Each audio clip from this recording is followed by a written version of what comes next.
1. South Jersey military base to temporarily house immigrant detainees, a closer look.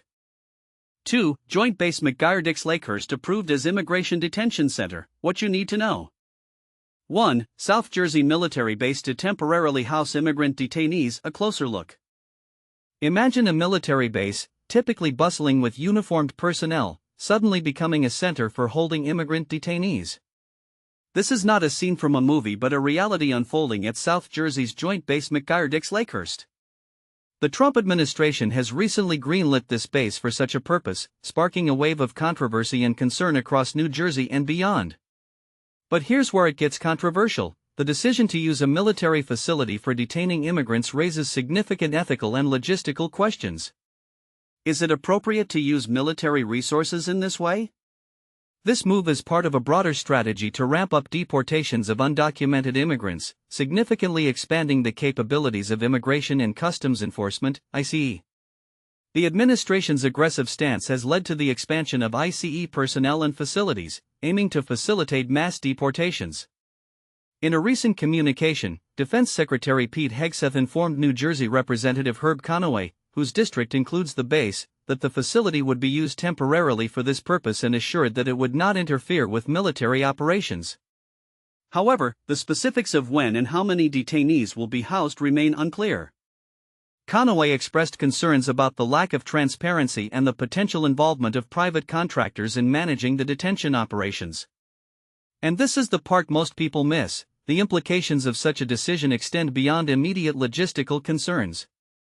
New Jersey's congressional Democrats, including Conaway, Senators Cory Booker and Andy Kim, have vehemently opposed the plan. They argue that utilizing military bases for immigration detention undermines military readiness and misuses the military for domestic enforcement purposes, potentially affecting every community in New Jersey. The base itself is steeped in history and significance. Joint Base McGuire-Dix-Lakehurst is the only tri-service base in the nation, covering Burlington and Ocean counties. It has served various military purposes since its establishment over a century ago and was a key resettlement site for Afghan refugees in 2021. The reaction from local communities and immigrant advocacy groups has been one of shock and disappointment. Amy Torres, executive director of the New Jersey Alliance for Immigrant Justice, highlighted the administration's trend of setting up detention facilities without adequate public oversight or transparency. The recent opening of another detention center in Newark, New Jersey, which was met with protests and reports of poor conditions, underscores these concerns.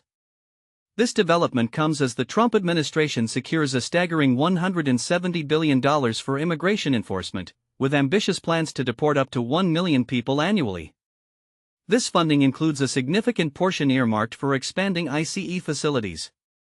What do you think about using military bases as detention centers for immigrants?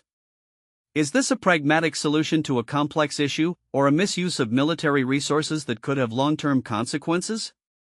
Share your thoughts and join the discussion. 2. Joint Base McGuire-Dix-Lakehurst approved as immigration detention center, what you need to know. A major shift in immigration detention is underway, but what exactly does it mean for New Jersey's residents and the military community? The Pentagon has quietly given the green light to convert part of Joint Base McGuire-Dix-Lakehurst into a facility for holding immigration detainees. This development first reached the public eye when Democratic Congressman Herb Conaway, who serves New Jersey's 3rd District that includes the sprawling base, received a letter confirming the plan. Conaway was clearly outraged. Taking to social media, he warned, "It seems that the administration wants to use the joint base as their alligator Alcatraz. Let's call it what it is. I don't want to see the equivalent of a gulag in our Garden State." His comparison highlights deep concerns about turning a military training ground into a holding pen for civilians.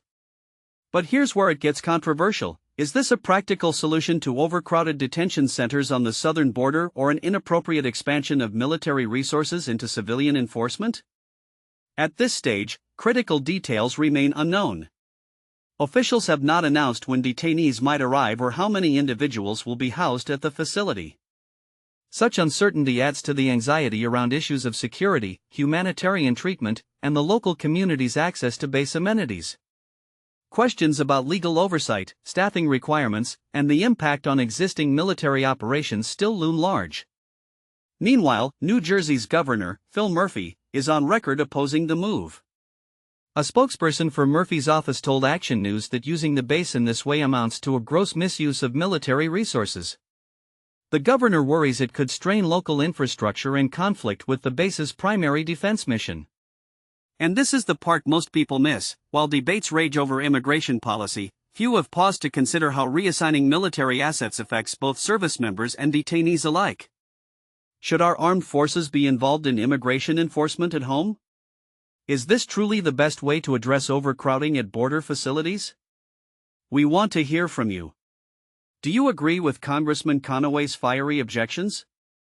Or do you believe this approach could offer a necessary solution to a mounting crisis? Share your thoughts and let the conversation begin.